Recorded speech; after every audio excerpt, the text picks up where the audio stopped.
Достар, енді сіз сөйлемей тұрып ақ бәрін түсінетін жасанды интеллект шықты.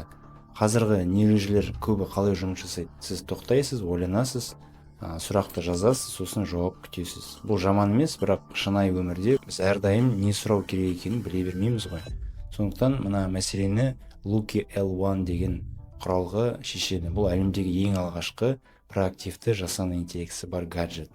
Онымен жұмыс істеп әуре болмайсыз, жай ғана тағып жүресіз. Ал ол сіздің өміріңізді нақты уақыт режимінде түсініп отырады.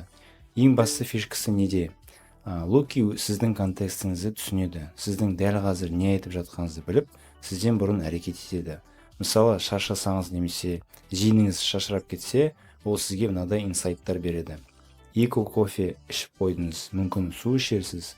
Бүгін түскі асты асықпай іштіңіз, денсаулығыңызға жақсы болады деген сияқты. Немесе 1 сағаттан бері қозғалмай отырсыз, сәл серуендеп қайтсаңыз қалай деген сияқты сізге осындай кеңестер беріп отырады. Енді кейбір адамдар мына конфиденциальность данныхтан қорқуы мүмкін, бізді тыңдап отырады ғой деген сияқты.